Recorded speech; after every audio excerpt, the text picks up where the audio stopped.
Okay, I am doing actually a blog for today. Surprise! I've been in the process of moving my mother from her home to an assisted living facility, as you can tell by the background, that I'm not at my house, and I've been here for 3.5 weeks or so. We are in the process of kind of getting her downsized and everything shifted over. So at the moment, I just didn't have time for a chapter for today of my book, but I started to contemplate about the tension between perception and reality. And so this one is called that, the tension between perception and reality. Sometimes when one thing lifts, it can seem as if a clearing begins to happen.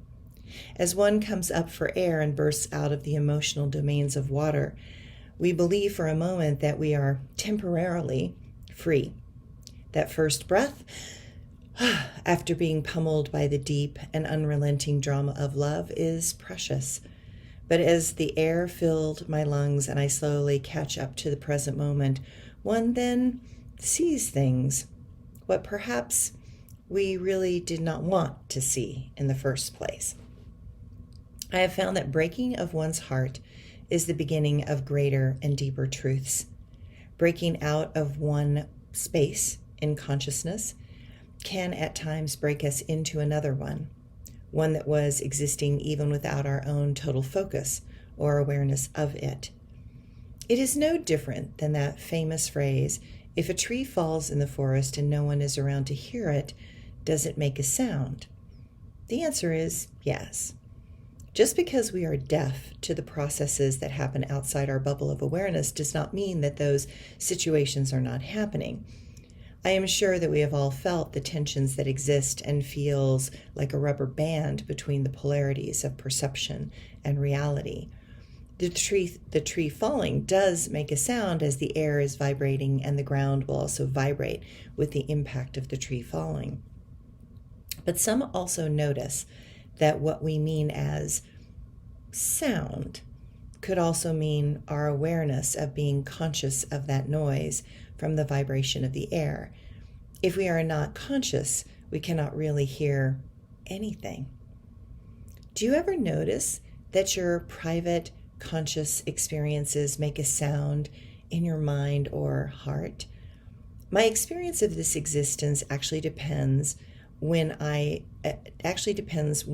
become aware of aspects within this reality.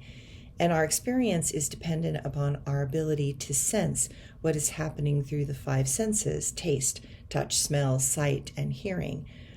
Life is about everything that happens with those five senses. How those five senses combine in our reality gives us a texture that helps define this moment, these memories, and this incarnation. Without that sensual side of life, this world would become boring, colorless, tasteless, and empty. Once we learn that and decide to become masters in that level of expression, that can take many more things into other places of awareness. I find the interesting question to be, if we were not fully conscious, seeking meaning, would we have created this physical world and time?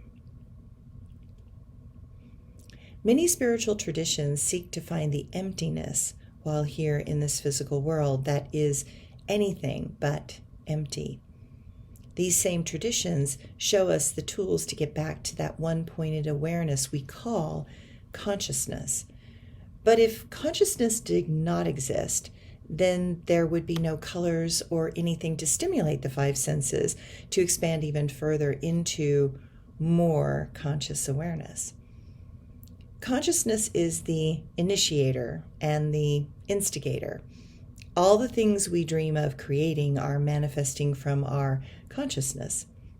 There are many doorways to consciousness, and I have tried a majority of them, but in the end, I find that all the paths of even the sensory world can lead us back to that consciousness that is watching us move, breathe, dance, and flow in the mosaic of colors and sensual expressions that become possible. It is all about focus.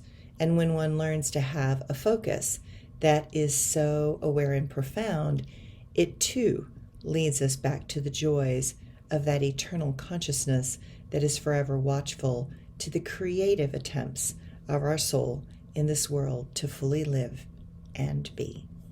Thanks, everyone.